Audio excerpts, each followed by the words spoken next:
মেহমানদারির দিন। এর কারণে আজকের রোজার মধ্যে যদি কেউ কোনো নফলি রোজা ধরেন তাহলে জায়েজ নাই, একটা রোজা ধরা নাই, আজকের দিন খুশির দিন, খাওয়া পিয়ার দিন, আজকে থেকে কোনো রোজা নাই।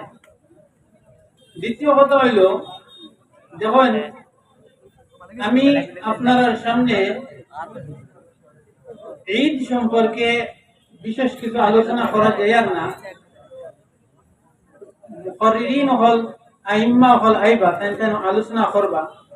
আমি এখন তানি লইয়া, আজ তানি লইয়া আগামী রমজানের আগ পর্যন্ত আমরা এই জিন্দগিরে কিভাবে অতিবাহিত করা হইতো এই নিয়ে আমি সামান্য আলোচনা করার চেষ্টা করব ইনশাআল্লাহ।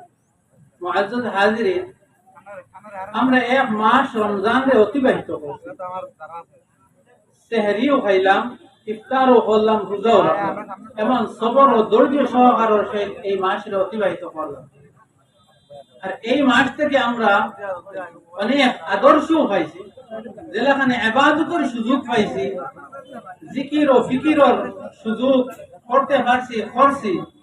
ওলাখান আমরা এই মাস থেকে সবর, ধৈর্য আর আমরা আপনার হিম্মত, সাহস, এইগুলারও আমরা একটা অনুপ্রেরণা পাইছি। যেমন মতো আমরা আজকে এই রমজান মাসের মধ্যে সেহরি খাইছি, এই সেহরির মধ্যে ওটা একটার থেকে আমরা এই কথা অনুভব করতে পারছি, যদি আমরা জিন্দগির মধ্যে আমরা উঠিয়া যদি ফজরের নামাজের মধ্যে যাইতে পারি, চেষ্টা যদি করি, তাহলে আমরা উঠিয়া ফজরের নামাজও যাইতে পারি।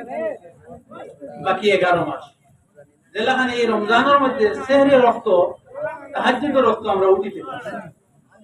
ওলাখান রোজা রাখছি, রোজা রাখিয়া এমন ধৈর্য সহ আর সবরের সহিত রোজা রাখছি, এটা থেকে আমরা ও কথা বুঝতে পারছি, যদি আমরা জিন্দগির মধ্যে যদি আমরা ধৈর্য সহকারে আমরা আপনার রাখতে পারি, তাহলে আমরা অনেক আগুয়াইতাম।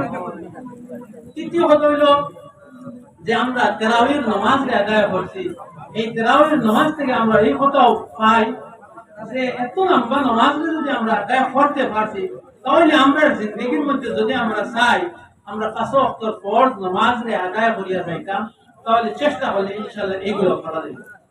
আমার দরখাস্ত আর অনুরোধ কথা যে আমরা জিন্দগির মধ্যে আমরা যাতে জামাতে নামাজ জেলা রমজান শরীফের মধ্যে আদায় করছি, বাকি 11 মাস এই রমজানের মতো মসজিদে জামাত মসজিদ যাতে আবাদ করতে পারি।